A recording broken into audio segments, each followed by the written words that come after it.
right. Hi, everyone. Welcome to episode 11, Journey into Ayurveda. I'm Kate, and I'm joined with Ashwini, and we have a special guest, Monisha, joining us here today. So welcome. We're continuing with our mini-series conversations with our classmates, hence why Monisha is here joining us. So Monisha, we were able to connect face-to-face with you in August when we had our immersion for our final portion of the counselor program through Kerala Ayurveda. And we're so excited to have you join us, my friend. So welcome. Ashwini, do you want to, before we dive in, do you want to take us through a little internalization? Sure. Yeah, definitely. Close your eyes. Take a deep breath. Om. Sarve bhavantu sukhinah. Sarve santu niramaya. Sarve bhadrani paschantu. Ma kaschit dukkhavag bhavet. Om Shanti Shanti Shanti. Let all be well. Let all be away from all the diseases. Let all be safe and secure. Let all be away from suffering. Let peace be prevail everywhere. Shanti. Thank you. Thank you. That was lovely. Beautiful, Ashwini. Thank you. So today on our show, we are excited to have Monisha, Ayurvedic counselor. She's gonna share with her expertise on Ayurveda, her story and her advice. Hi Monisha, welcome to our journey into Ayurveda. We just graduated as counselor. How do you feel about it? Oh, I feel great, but I also feel it's just the beginning. With Ayurveda, it's going to be a lifelong journey. So I know there's many more lives to be impacted, and I'm just looking forward to that. I believe everything in the universe, there's this ripple effect. One small conversation you have with somebody in an elevator, and you could impact their lives in a big way. So yeah, I just feel great, and I haven't really given a thought of how I want to use this counselor status that I have now professionally, but I know I would like to impact my inner circle, my friends and family, influence and empower them with the wisdom that we have received through this coursework that we did with Kerala Ayurveda. Of course. I love that. And I love the ripple effect. And I'm sure you already have had an enormous impact on the people in your life. So that's incredible. Thank you. Thank Yeah. you. I feel the same way too. Like whatever I learned, if I implement 100% on myself, that's worth whatever I'm spending time in Kerala. That's what I feel all the time. Yeah, so cool. Monisha, will you share a little bit about where you're located, where you're from, what are some of your hobbies and passions, a little bit about who you are? Yeah, of course. And I will stick to the little bit because I can go on and on. Go on. Well, I am originally from Mumbai, India, and I moved to the US in fall of 2014. I came to the US to do my master's of science, and I come from a science math background. So I worked for a year in India in IT field, and I wanted to learn more in a different field. So I started doing my master's from a university in Dallas, Texas. So I was there for about 2 years. And now I live in Charlotte, North Carolina, working as a reporting and data analyst for Bank of America. But of course, working 9 to 5, there's good and bad in the sense there's routine, but then the stress of what you do at work day in, day out can get to you. And I couldn't be more grateful for the Ayurvedic wisdom that we have. It's just so easy to tune in, understand whether there's too much vata in my system or pitta in my system, depending upon how my work day has been, and I can just bring myself back to the state of equilibrium. So, as far as my hobbies and passion goes, I think if I have to find a common theme, I would say I like to always be at service and always finding ways to help others. Even while growing up, I was like, I want to be a doctor and teacher and see how I can help anyone and everyone feel better. Um, and I think that's how I got into this journey of Ayurveda in a way. So besides learning Ayurveda, I enjoyed dancing, singing, traveling, listening to music, spending time, quality time with friends and family. Yeah, I would say these are my hobbies and passion. I think learning is one of the things that I want to be a lifelong student, whether it's learning Ayurveda, learning how to do a new dance form. I want to keep my brain age, as young as possible. And it's just, it's, I find joy in learning and helping others and just sharing the wisdom that I gain from whatever I learn. I love that. Thanks for sharing all of that. We have a lot in common because I also like the dancing, singing, traveling. What kinds of dance have you done or do you like, or like what's your favorite? So, because I'm from India, Bollywood is one of these styles. So, I love Bollywood dancing. But I've always been interested in learning Kathak, which is a North Indian classical dance form.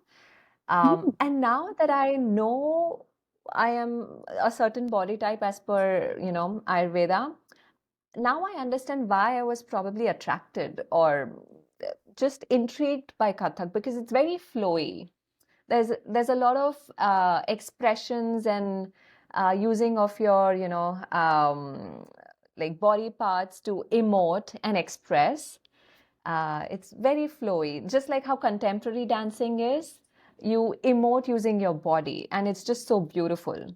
Sometimes it's hard to express with words and eyes, but you can do that with your body.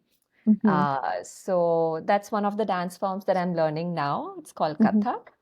Um, and there are other dance forms that I've tried, but I am just not good at it. Just I wouldn't even mention it. Like I have attempted hip hop and it just didn't look anything like hip hop. So I'm like, I would rather just stick to the flowy types of dance forms rather than, the sticking to a beat and whatnot. Mm-hmm.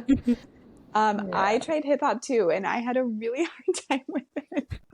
But like contemporary dance is like one of my favorite things that I've ever done. I found a class up here in Washington that I'm going to do starting next month. But like the Oh, contemporary, like flowy, is totally my jam too. I get it. I'm going to oh, have to look at wonderful. the Katu that you were talking about. Yes, yes. And you could even try belly dancing. Mm-hmm. That's one of the things that I have new interest every once in a while. So I'm like, "Oh, I should do perhaps belly dancing." And, it's just so interesting that how women's body, especially the abdomen, pelvic region, belly dancing is also not just a dance form, but it helps regulate the hormonal system within a woman's body because there's so much movement happening in just that region, which Mm-hmm. is the source of creation for a woman's body, right? So Mm. it's almost like a healing dance form, I would say. That's That's Uh, so amazing. cool. Yeah, I yeah, never heard this before. I This is hadn't either. this is right. Yeah. amazing. Yes, there are many dance forms, especially, geographically, if you were to look at Middle East, there's Sufi singing and dancing. You will see many dance forms involve a lot of spins and turns. Yeah. And that's to, apparently, that helps in balancing your bodily fluids whether it's Oh. from left to right or right to left. Left is the lunar energy, right is the solar Mm-hmm. energy. So it helps balance your lunar and solar energies within your body. So I consider dancing as the ultimate exercise. Of course, there's, Yeah. swimming, which is also a full body toning exercise. But dancing, to me, has been my favorite forms of exercises. I love that. That's so interesting about the turns. I mean, I understand like the right and the left, obviously, but I had never considered that in like dancing. That's so cool. Yeah, it's interesting. So I think this is also something I attribute to Ayurveda. I have started to zoom out and look at the bigger picture and understand how everything is Ayurvedic. Everything Yeah. I look around me is Ayurvedic. So Yeah. that perspective has just changed my life, I would say. Yeah, I was talking to Kate about the same thing, that if we like zoom back probably 100 years ago or 200 years ago, everybody who was living life with the food they had before the dairy industry, of course, with the food they had was like slightly in how we do Ayurvedically. That's how they were living their life. A lot of people. So, yeah. Yeah, it's so cool. I love that. And I love the connection to you talking about like the Middle Eastern dancing and the dancing that you've done from India. Like, I love all of those connections. And then, like, you were talking about Ashwini, like the connections in like the more indigenous food practices too. It's so cool to see all of that. So fun. So Monisha, you mentioned this a little bit already, but when you were talking about like being of service to people and being like a doctor or a nurse or a teacher, how did Ayurveda find you? Like Dr. J always talks about this, that we don't find Ayurveda, it finds us. But how did Ayurveda find you, and like what was the process for you to like apply and become a student with Kerala? Yeah, of course. So uh, I am always excited to try new things. One of the fields of interest has been how can I feel better in my body, mind? How can I improve my health? Growing up, I was a fairly healthy kid, no major issues or anything, touch wood. I was on a heftier side, and I would say there was a little bit of body image issues. Mm-hmm. And when I moved to the US, I saw everybody around me all muscular, running, and I could never run. Like 5 minutes into running, I would be panting. Now I know why. Like I just don't have that level of stamina, blah, blah, blah. Mm-hmm. Uh, so when I moved here, I kind of got influenced with everyone doing smoothies and these fad diets, doing cardio excessively. I did all of that, and I'm like, why am I not getting that same body physique and structure and stamina and strength? Um, from there on, I started to realize that what I was doing, uh, thinking that it's going to improve my health, kind of just backfired. And I'm like, I want to find out why this is happening. Because not everybody talks about how green smoothies can harm you, right? Mm-hmm. You go to social media, everyone's talking about this new product which is going to improve their health, gut health, overall health. Mhm. These trends come and go, and I would hop on thinking it's going to help me, but it would just not. Yeah. And that's how I was like, I need to find answers.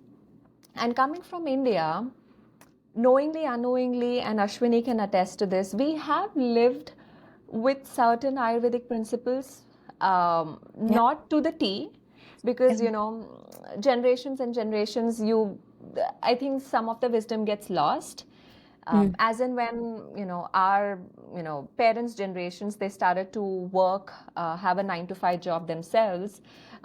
It was hard to keep up with the traditional wisdom and following everything. Yeah. So, because Ayurveda was not new to me, I was like, let me tap into Ayurveda and see if I can find answers as to why I was not feeling good in spite of following everything that everyone's following and they are feeling or looking the best. That's how I got into Ayurveda. And of course, I've seen diseases in my family. And now I understand there's so many different routes. It's not just what you eat, right? It's not just the food. The most tangible thing that you consume has an impact and perhaps the most impact. But there's that stress route, the mind route that can impact and manifest diseases in your body. So I wanted to get that whole picture to understand what all can go wrong, what all can we do to feel the best, and what's going to work for you. Like Ayurveda brings you back to you. helps you identify your uniqueness. And that's been my journey. Like every single day, I'm learning new and new things about myself, and I don't think that's going to end. Uh, so that's really been my journey. I used to weigh a certain pounds. I kept on reducing weight. I was like, oh yes, I'm reducing weight. Probably it's for the best. And then it came to a point wherein I reduced so much and everyone's questioning, are you all right? Are you okay? Although I would feel fine in my body, but I could see the impact, There's so many symptoms now that we can identify, whether it's early graying of hair, thinning of hair, just not feeling right in your body, in your gut, having digestive, symptoms. All the symptoms were all over the place, and I wanted to find answers. And luckily, Ayurveda, I had heard of it, and I just wanted to explore, dive in, and here I am. I love that. My favorite line of what you said was just like so magical of Ayurveda brings you back to you. I love that. Like, and I think that's such like the essence of Ayurveda is that it's like so unique and so individually tailored. And it really does like bring you back to this authentic place. That was like so beautifully said. Thank you for that. Yeah, I'm gonna quote that to everyone now I meet. Yep, same. I'm gonna start hashtagging it. Beautiful. Yeah. Another thing you said was, oh yeah, like in India, you kind of have like little bit culture of Ayurveda without you knowing. The funny joke I had was when Pramod came to India. Pramod was born here, so he has less exposure to Ayurveda than me. So he came to India, and then we went eating ice cream. And I was like, I don't want to eat too much. This will cause like heating in my body. And then he's like, what are you talking about? This literally is cold and it's freezing. Why would it cause any heating in your body? I don't know why people said that. Everybody in India said that. So I was like, yeah, it does that. I didn't know even it was Ayurvedic or not. That's how like ingrained I was. And then I realized, oh, people don't know about this like outside where I live. That's such a good example. I love that. You Oh my God, knew. amazing. Oh Super man. funny. Yes. Based on your education so far, what's the best three things that you have changed in your life as a result of learning Ayurveda, and what difference have you been experienced because of it? I would say the biggest takeaway for me, or what was eye-opening, was some of the incompatible food combinations, although it's just a guideline. Not everyone's gonna get harmed by it. Mhm.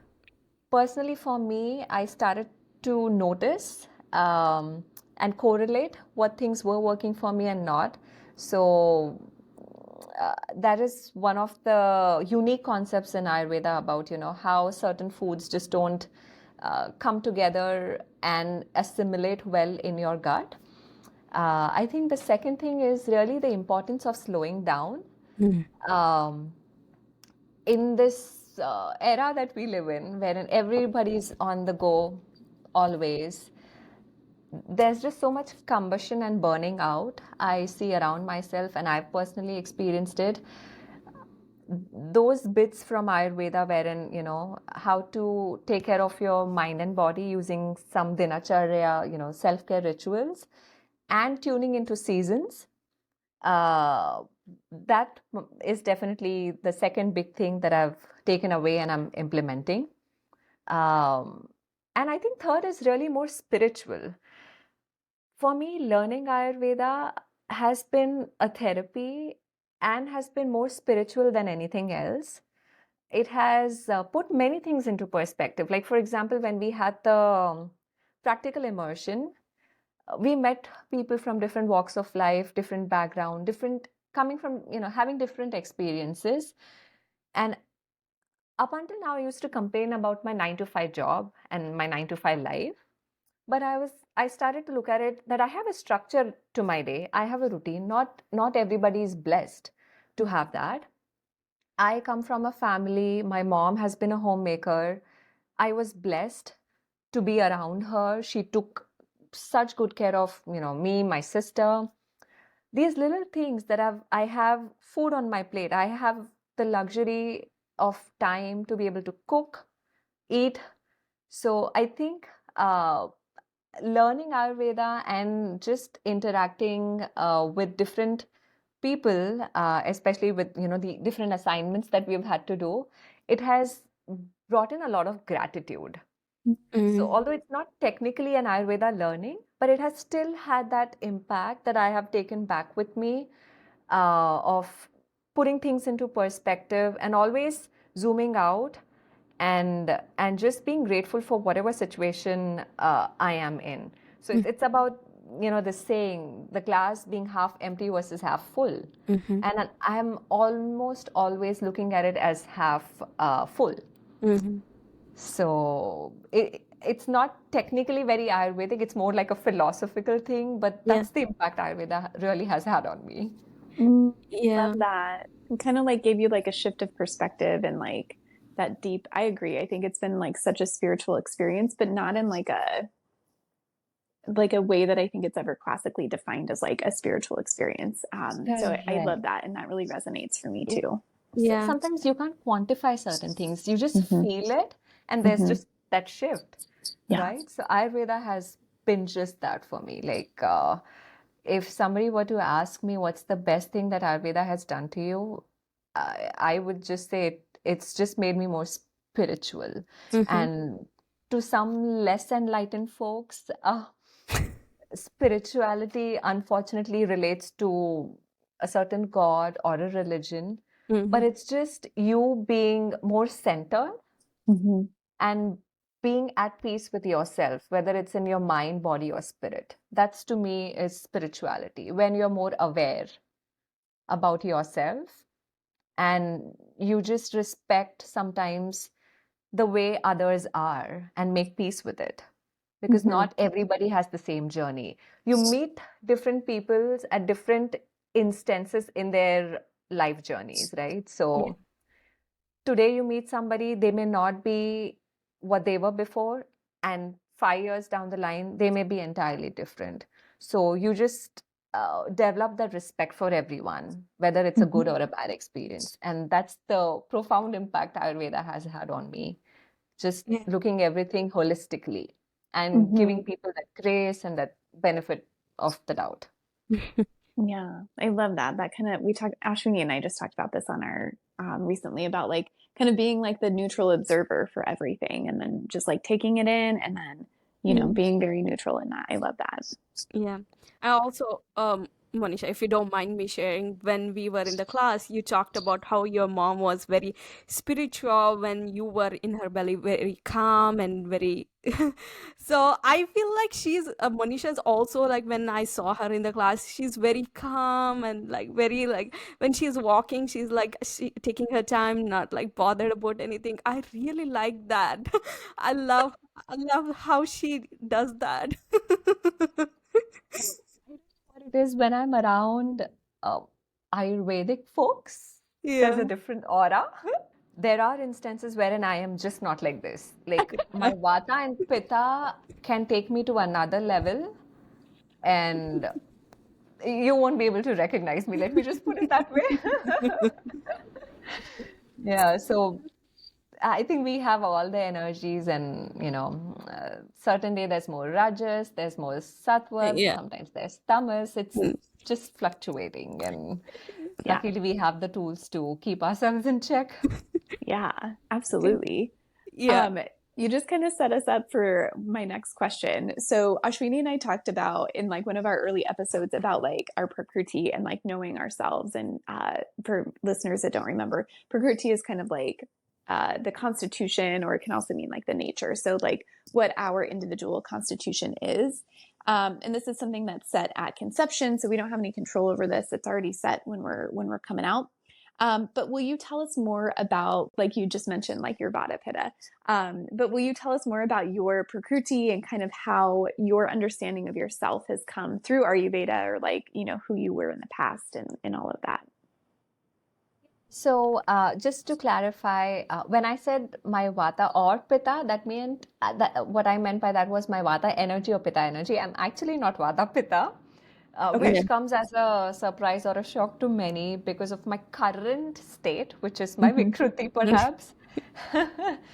Yeah, but I am actually. Do you want me to reveal or do you want to take any guesses? I I have a cannot guess. guess. I was in her class. I cannot guess. They did. Oh my God! When we were in the class, because we were all so confused. Like Dr. J came to us and did her pulse analysis to check. Yeah. Because can I make a guess? Yeah. So I definitely think there's Vada because of the traveling and the dancing and the singing. Like that's a lot of Vada. And then, but I also have the sense of like Kapha, of like this really like groundedness, um, that I don't know that I picked up on that until this call though, because we've been in person, we've had some other like assessments that we've done. But is it Vada Kapha? It Yeah. is. Yeah, Yes, okay. you got it. So how does that land for you? Like how does like knowing the Vada Kapha, like, do you want to talk a little bit more about that and Yeah. your relation or how your understanding of that has helped or Right, yeah, sure. So, firstly, I've had to make peace with the fact that I'm Vata Kapha because they're two extremes, right? The only common thing with them is warmth. And I live in a cold country where everyone loves eating ice creams and milkshakes. Everyone served ice cold water when you go to a restaurant. Yep. So it is tough. But again, um, I know ways to just, now I know ways to balance it out. And I honestly, with everyone, with everything that you're newly introduced to, you start complaining and, you try to get things right always. Um, and when I was like, oh, I'm Vata Kapha, Vata variable appetite, Kapha most likely a weaker appetite or, not as best of digestion and whatnot. I'm like, why don't I have a Pitta type of a gut so I could eat everything and anything and put on bulk and all that? I've made peace with everything. I have honored the fact that I'm Vata Kapha, meaning I get to eat all the tastes, right? Yeah. Mm-hmm. Because I can do all the tastes in moderation and just make sure that it's warm Mm-hmm. and I don't have to worry a whole lot. So I'm just trying to, it's like as Dr. J says, Johnny, our little Johnny, our mind, you just need to align it and here and there it's going to point out all the negatives and you somehow shower it with all the positives. So yeah, when it comes to the fact that now I know I'm Vata Kapha, um, I have learned tools to just keep that in balance, or rather right now bring more balance, I would say, because I am in quite an imbalanced state. So a lot of grounding and nourishing. If I want to, get more kapha in, literally grounding. I know many people try to use food as the way to establish balance, which of course I am doing, but there's so many other things that you can still do, the different practices like abhyanga, oil body massage to bring in some grounding and nourishment, using breath, which is so subtle yet so powerful and impactful, to do, some breathing exercises every single day to find that same grounding.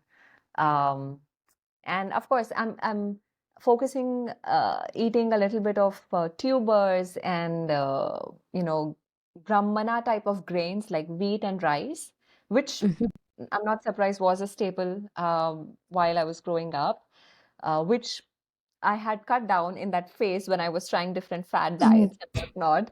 So, yeah, knowing my own body constitution and now my body condition has helped me identify things that can help versus harm me.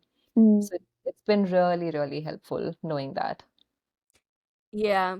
you are also leading up me to my next question. How do you balance Ayurveda with your life? Do you have to need to do anything extra effort to incorporate Ayurveda in your life? So, to be frank and honest, as I mentioned before, every time we learn something new, we want to get it all. Like, I want to do it 100%, go all in. Yeah. But then that defeats the purpose of Ayurveda, wherein you want to start introducing things slowly, because anytime you do things drastically, it's like a state of shock or imbalance almost immediately. So uh, I've taken some time to understand what works best for me. So for instance, um, being the current imbalanced Vata state, I know Abhyanga is something that's going to benefit me. So I try and make sure of all the Dinacharya things, Abhyanga is something that I do and focus more on than all the other things. And even if it's Abhyanga and I don't have time for full body Abhyanga, I just do the bare minimum: crown of the head, ears, my joints, because now we are in fall season. So, of course, my joints are talking to me already. So, I'm oiling my joints very nicely. So, in the beginning, it was a bit tough. But with everything, you just find what works for you. You find that flow, that subtle balance, because it really is that delicate balance between, different things. And it's as Kate mentioned, it's a blend of things. One day you'll have the luxury of having an hour for your self-care rituals in the morning, and the other day you would just have 5 to 10 minutes. So the beauty is how you tailor it to work for you. So, another thing that I have personally been trying to get better at is my sleep routine and sleep schedule. Sleep is right now getting more and more traction in the social media world. Up until now, it was all about food, and then it slowly became breathing exercises. So I see a lot of influencers talking about how you can use your breath to calm yourself and regulate your nervous system. Not a lot is being talked about sleep, but I won't be surprised that, the third pillar of Ayurveda gets its due attention. So I'm trying to see if I can get my sleep routine and sleep schedule sorted. It's a work in progress, and I think we are always going to be a work in progress. Let me just put it that way. We are never going to be at 100%. So yeah, these are some of the things that I try and include in my daily routine. Some self-care rituals, a little bit of grounding, eating warm, freshly cooked, nourishing meals, and just establishing moderation in everything and anything. As they say, if you eat healthy all the time, your mind is going to be unhappy. If you eat unhealthy all the time, your body is going to be unhappy. So you want to find that balance. Sarva karmeshu madhyamam. Exactly.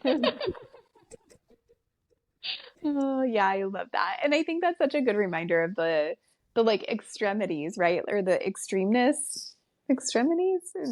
the extremeness of things that like there's not ever going to be great results there. So like finding that middle ground is always going to be key. So that's such a good reminder. Thanks for that. Yeah. And see, I took so long to get to that point, and Ayurveda just had one shloka: Sarva Karmeshu Madhyayam. If you just do that, you're sorted for life. I know the first time when I heard that sloka, I was like, this is too easy. Like, it's like so easy. Like, everybody knows this. And then when I started seeing social media and learning, oh, yeah, like we are in the extremes. The way they talk about, like, whatever fat that comes up, like, they take it to the extreme, and then that fat is not no longer irrelevant anymore. So, yeah, Yeah. do everything Yeah. in moderation. Yeah, absolutely. So Monisha, any other kind of like final shares or final thoughts before we wrap up our time with you? Yeah, I think I would just suggest or advise people to take some time to slow down, because that's really not just overlooked so much. So I know I have been trying to do that more often. Be kind to yourself and others. You never know others' stories. They don't know your story. If only if there's more kindness will there be more healing within oneself and in everyone else's lives. So that's I think the second thing I would like the listeners to go back and ponder over. Um, I would say, yeah, these two for sure. And lastly, I think if I have to say something very Ayurvedic, just listen to your body, be it your digestion, your emotions, or really anything else. Um, Somebody would say cauliflower rice works best for them, versus somebody would say basmati rice works best for them. It's for them. So unless and until you start listening to your body, you're always going to have this guessing game of what works best for you. So if you can tune in, living Ayurvedically becomes like second nature. It's almost intuitive. You you can zoom out and look at just the elements involved. Like for example, when I when I'm chopping broccoli versus I'm chopping zucchini, zucchini is going to ooze out water. Broccoli is not going to ooze out water. And if I know my body is dry, I need some moistness, whether it's in form of water or unctuousness, which is from a fat, oil, whatever. So I know probably broccoli is something I may have to ease on. I can use more squashes. So if you just start noticing yourself and noticing things around you, even in terms of elemental compositions, like, universe is made up of 5 elements. If you start noticing those 5 elements in different things and how you can use that to bring back balance to your body, that is Ayurveda. You don't have to really know Vata, Pitta, Kapha. If you just know Vata is this energy, combination of these energies, Pitta is fire, water, Kapha is earth and water. If you just know that much, you don't have to get too deep into things. It's just about listening to your body, and rest will all fall in place, I would say. You're such a good teacher. Oh my God. I Oh, could listen to you all day long. oh, It's it's like all the because kapha of is just coming out. Like it's so grounding and so calm and kind. Oh my gosh, I love oh, it. thank you. It's all because of the amazing interactions I've had with each of you guys in the class and our amazing Vedas. Like I cannot stress this fact enough that as Kate mentioned earlier, we don't get to choose Ayurveda, Ayurveda chooses you. But there was one choice we all made, which was which school to learn Ayurveda from. And that one choice was choosing Kerala Ayurveda. And I think that by far of all the life choices that have been, made in my life, I think this one has been the best. Um, the Vedas have been amazing teachers. And I think um, I wouldn't have understood Ayurveda the way I have had it not been uh, because of their teachings and their perspective. Like when Dr. J does consultations and when he teaches, it's almost as if he's talking to a child.